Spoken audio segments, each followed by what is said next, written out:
பயனர் பெயர் அம்சம் தொடர்பாக தற்போது வாட்ஸ்அப் தரப்பில் ஒரு விளக்கம் கொடுக்கப்பட்டு இருக்கிறது. வாட்ஸ்அப்பில் பயனர் பெயர் வசதி இன்னுமே பயன்பாட்டிற்கு வரலை அப்படின்னு வாட்ஸ்அப் தரப்பில் ஒரு விளக்கம் கொடுக்கப்பட்டு இருக்கிறது.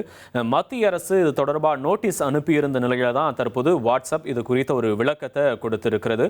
ஆள் மாறாட்டத்தை தடுக்க முக்கிய கணக்குகள்லாம் நிறுத்தி வைக்கப்பட்டிருக்கணும். உண்மையான பெயர்களை பிரதிபலிக்கும் பெயர்களுக்கும் அதெல்லாம் கூட முடக்கப்பட்டிருக்கணும். வாட்ஸ்அப் தரப்பில் தற்போது இது தொடர்பான ஒரு விளக்கத்தை கொடுத்திருக்கிறது. முக்கிய செய்தியா பார்த்துட்டு இருக்கோம்.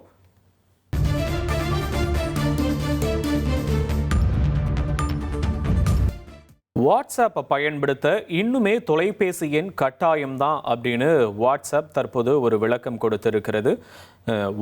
ஆள் மாறாட்ட தடுக்க முக்கிய கணக்குகள்லாம் நிறுத்தி வைக்கப்பட்டிருக்கணும். வாட்ஸ்அப் பயனர் பெயர் வசதி இன்னுமே பயன்பாட்டுக்கு வரல, இன்னுமே தொலைபேசி எண் தான் கட்டாயம். பயனர் பெயர் மூலம் மோசடியை தடுக்க பல அடுக்குகள் பாதுகாப்புலாம் இதில் மேற்கொள்ளப்பட்டிருக்கு அப்படின்னு தற்போது வாட்ஸ்அப் இது தொடர்பாக ஒரு விளக்கத்தை கொடுத்திருக்கிறது. மத்திய அரசு இது குறித்து ஒரு நோட்டீஸ் அனுப்பியிருந்த நிலையில் தற்போது வாட்ஸ்அப் நிறுவனம் இது தொடர்பாக ஒரு விளக்கத்தை கொடுத்திருக்கிறது. அது தொடர்பான முக்கிய செய்தியை தற்போது நாம் பார்த்துட்டு இருக்கோம்.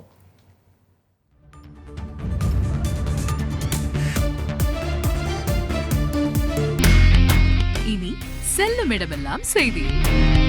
தந்தி டிவியின் வாட்ஸ்அப் சேனலை ஃபாலோ பண்ணினா செல்லருக்கும் இடமெல்லாம் செய்தி.